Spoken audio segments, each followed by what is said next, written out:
Tony चिड़िया बहुत ज्यादा गरीब पक्षी थी, परंतु उसका घोंसला बहुत अच्छा बना हुआ था। वो सर्दियों में अपने घोंसले में रहती थी, परंतु उसके पहनने के लिए कोई गर्म कपड़े भी नहीं थे। एक रोज वो अपनी बहन रानो चिड़िया के घर जाती है, परंतु बाहर तूफानी बर्फबारी हो रही थी। उससे अब चिंता होने लगी थी कि अगर वो रानो चिड़िया के पास दूसरे जंगल गई तो मानो चिड़े को सर्दी लग जाएगी। यही सोचकर वो गोरी कवि के पास जाती है। गोरी कवि जंगल की सबसे अमीर पक्षी थी, परंतु वो बाकी सभी पक्षियों पर बहुत अत्याचार करती थी। अरे गोरी कवि, मुझे आपसे एक मदद चाहिए। मैं अपनी बहन रानो चिड़िया के यहाँ जा रही हूँ, परंतु वहाँ बर्फबारी पड़ रही है। यूँ मेरे मानो चिड़े को सर्दी लग सकती है। प्लीज मुझे अपने जग्गू का कोई स्वेटर दे दे।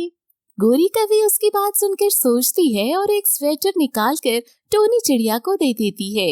देखो टोनी, ये स्वेटर मेरे पति दूसरे देश से लाए हैं। इस तरह का स्वेटर तो यहाँ से बिल्कुल नहीं मिलता, इसलिए इस स्वेटर का बहुत ख्याल रखना। चिंता मत करो, मैं अपने मानो चिड़े को समझा दूंगी, वो ये स्वेटर काफी संभाल के रखेगा। यूँ टोनी चिड़िया खुशी खुशी वहाँ से चली जाती है, परंतु जग्गू कौवा अपनी माँ गोरी कवि की बातें सुन रहा था। वो बहुत चिंतित होता है। माँ, आपने मेरा पुराना स्वेटर टोनी आंटी को देकर झूठ क्यों बोला है कि वो स्वेटर वो देश से आया है? माँ, ये तो बहुत बुरी बात है। मानो चिड़ा मेरा बहुत अच्छा दोस्त है, परंतु आपने झूठ बोलकर अच्छा नहीं किया माँ। अरे जग्गू, अपना मुंह बंद करो, तुम छोटे हो अभी, तुम्हें कुछ भी नहीं पता। मैं जो करती हूँ बुद्धि के साथ करती हूँ। यूँ गोरी कवि अपने बेटे जग्गू को चुप करवा देती है, परंतु वही दूसरी ओर मानो चिड़ा वो स्वेटर देखकर बहुत ज्यादा खुश हो जाता है। वो यही समझ रहा था कि ये स्वेटर विदेश से आया है। मम्मा, आप चिंता मत करें, मैं इस स्वेटर का खास ख्याल रखूंगा। यूँ मानो चिड़ा वो स्वेटर पहन लेता है, परंतु जैसे ही उसकी नजर उस स्वेटर पर पड़ती है तो स्वेटर में एक बहुत बड़ा छेद होता है। यूँ मानो चिड़ा परेशान हो जाता है। अरे ये स्वेटर तो फटा हुआ है, क्या पता मम्मा को भी पता हो। चलो मैं गुजारा कर लेता हूँ। यूँ वो टोनी चिड़िया से कुछ भी नहीं कहता और टोनी चिड़िया उससे लेकर रानो चिड़िया के यहाँ चली जाती है। रानो चिड़िया का घर बहुत ही ज्यादा सुंदर था, परंतु उसने स्वेटर बुनने का काम शुरू किया था। वो अब पक्षियों के स्वेटर बुनती थी, परंतु उसका पति बहुत दुष्ट था। वो किसी को भी मुफ्त में स्वेटर नहीं देने देता था। यूँ चाहकर भी रानो चिड़िया वो स्वेटर अपनी बहन टोनी चिड़िया को नहीं दे पाती थी। इस तरह कुछ रोज बाद ही टोनी चिड़िया अपने बेटे मानो के साथ वापस अपने जंगल आ जाती है। चलो मानो बेटे, अब ये स्वेटर मुझे वापस कर दो, मैं गोरी बहन को दे आती हूँ। मानो चिड़ा तुरंत ही वो स्वेटर उतार देता है, परंतु जैसे ही टोनी चिड़िया की नजर उस स्वेटर पर जाती है तो वो स्वेटर तो फटा हुआ था। टोनी चिड़िया बहुत गुस्सा होती है। मानो, ये तुमने क्या किया? तुमने इस स्वेटर का ख्याल क्यों नहीं रखा? अब गोरी कवि हमें नहीं छोड़ेगी। ये स्वेटर विदेश से आया था। मम्मा, मैंने कुछ नहीं किया, परंतु ये स्वेटर तो पहले से ही फटा हुआ था। मम्मा, मुझे लगा था कि आप जानती हैं, इसलिए मैंने आपको नहीं बताया। मम्मा, मैं सच बोल रहा हूँ। टोनी चिड़िया उसकी बात पर विश्वास करती है और तुरंत ही गोरी कवि की ओर चली जाती है। गोरी बहन, आपका बहुत बहुत धन्यवाद, ये स्वेटर वापस रख ले। परंतु गोरी कवि की नजर जैसे ही उस स्वेटर पर जाती है तो उसके अंदर बहुत बड़ा सुराख था। अरे ये क्या टोनी, तुमने मुझे स्वेटर वापस तो कर दिया, परंतु तुम्हारे बेटे ने इस स्वेटर को फाड़ दिया है और अब तुम ये फटा हुआ स्वेटर मुझे लौटा रही हो। मैं इसका अचार डालूंगी क्या? गोरी बहन, मानो ने तो कुछ भी नहीं किया। वो तो कह रहा है कि ये स्वेटर पहले से ही फटा हुआ था। जरूर तुमने स्वेटर देते हुए गौर से नहीं देखा था, शायद वो पहले से ही फटा हुआ था। तुम्हारा बेटा 2 नंबर का झूठा है। उसे तुमने ऐसे ही संस्कार दिए हैं कि वो आराम से झूठ बोल दे। ये तुम्हारे बेटे के काम है। अगर तुमने इसी तरह का स्वेटर मुझे लाकर ना दिया तो मैं तुम्हारे बेटे को मार मार कर सीधा कर दूंगी, समझी? यूँ टोनी चिड़िया परेशान होकर वहाँ से वापस चली जाती है, परंतु अब गोरी कवि बहुत ज्यादा खुश हो जाती है। जग्गू भी ये सब देख रहा था। माँ, आपने टोनी चिड़िया से झूठ क्यों बोला? ये स्वेटर तो बहुत पुराना है और पहले से ही फटा था। माँ, ये बहुत गलत है। देखो जग्गू, तुम चुप करो। तुम जानते हो टोनी चिड़िया का घोंसला काफी बड़ा है। अब देखना हम उसके घोंसले पर कब्जा कर लेंगे।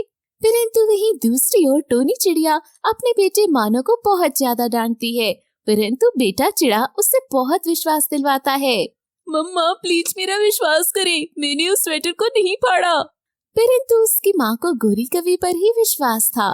यूं एक दिन ऐसे ही गुजर जाता है, परंतु अब जंगल में तूफान आ जाता है। टोनी चिड़िया बहुत ज्यादा परेशान होती है। उसी समय गोरी उसके घोंसले में आ जाती है। हाँ टोनी, बताओ तुमने स्वेटर खरीदा है या नहीं? गोरी बहन मुझे क्षमा कर दे, मैं इस तरह का स्वेटर कहाँ से खरीदूं, क्योंकि ये स्वेटर तो विदेश से आया है। तुम्हारे बेटे ने मेरे जग्गू का स्वेटर फाड़ा है, परंतु अब तुम इसी तरह का स्वेटर दोगी तो ही तो मैं तुम्हें माफ करूंगी। गोरी आंटी प्लीज ऐसा मत करें, आप भी जानती हैं कि इस स्वेटर में पहले से ही छेद था। मुझ पर आरोप लगाना बंद करें। यूं बेटा चिड़िया की बात सुनकर गोरी कवि को बहुत ज्यादा गुस्सा आता है। गोरी कवि मानो को मारने लगती है। प्लीज मेरे मानो को मत मारो, प्लीज ऐसा मत करो। लेकिन गोरी कवि उसकी एक भी नहीं सुनती। यूं वो उन दोनों को इस तूफान में घर से निकाल देती है। टोनी चिड़िया और बेटा चिड़िया दोनों ही सर्दी के कारण कांपने लगते हैं, परंतु गोरी कवि उनके घर का दरवाजा नहीं खोलती। मम्मा अब हम क्या करें? मम्मा मुझे क्षमा कर दे, ये सब मेरे कारण हो रहा है, परंतु मैं क्या करूं? मैं सच कह रहा हूं कि मैंने वो स्वेटर नहीं फाड़ा। परंतु अब टोनी चिड़िया मानो को लेकर एक गुफा में रहने लगती है, परंतु वो गुफा एक दुष्ट झील की थी। टोनी चिड़िया की नजर जैसे ही उस झील पर जाती है तो वो फौरन ही मानो को लेकर वहाँ से भाग जाती है। उसे अब लूसी कबूतरी याद आती है। वो लूसी कबूतरी के घर चली जाती है, परंतु लूसी कबूतरी अपने घर का दरवाजा ही नहीं खोलती। वो तो अपने पति बंटी कबूतर के साथ दूसरे जंगल गई हुई थी। यूं टोनी चिड़िया फिर से रानो चिड़िया की ओर जाती है। तुम दोनों फिर से यहाँ आ गए हो, परंतु मैं तुम दोनों को मुफ्त का भोजन बिल्कुल भी नहीं खाने दूंगा। तुम दोनों हमारे घर का काम करोगे तभी भोजन मिलेगा। यूं टोनी चिड़िया रानो के पति की बात मान लेती है, परंतु वहीं दूसरी ओर जग्गू कौवा टोनी के घोंसले में रहने से मना कर देता है। माँ मैं अपने घर पर ही रहूंगा। आपने टोनी आंटी के साथ बहुत बुरा किया है। आपने झूठ बोलकर उन्हें उनके घर से निकाल दिया है, परंतु अब मैं अपने घर पर ही रहूंगा। देखो जग्गू, तूफान के कारण हमारा घर टूट जाएगा, परंतु टोनी चिड़िया का घोंसला बहुत मजबूत है। इसी कारण तुम्हारी माँ ने ये खेल रचाया है ताकि हमारा परिवार सुरक्षित हो जाए। परंतु अगर तुम इसी घर में रहकर मरना चाहते हो तो तुम इधर ही रुक जाओ। मैं और तुम्हारी माँ तो जा रहे हैं।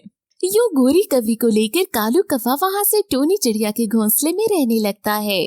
बहुत बुरा हुआ टोनी आंटी के साथ, परंतु मुझे उन्हें सब कुछ सच सच बता देना चाहिए।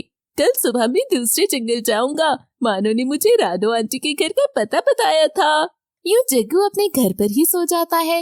रात को काफी तेज तूफान आता है और इस तरह टोनी चिड़िया का वो घोंसला पेड़ से नीचे गिर जाता है, परंतु कालू कौवा और गोरी कवि काफी गहरी नींद सो रहे थे। यूं वो उस घोंसले के अंदर ही थे और इसी तरह वो मर जाते हैं। अगले रोज जैसे ही जग्गू रानो चिड़िया के घर जाने लगता है तो वो गिरा हुआ घोंसला देखकर रोने लगता है।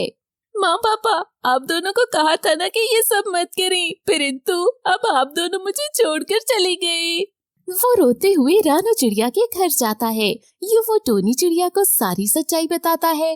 टोनी चिड़िया मानो चिड़े के साथ वापस अपने जंगल आ जाती है, परंतु अब वो गोरी कवि के घर पर ही रहती है। वो जग्गू कवि का भी ख्याल रखती है, परंतु गोरी कवि और कालू कवि को झूठ की सजा मिल जाती है।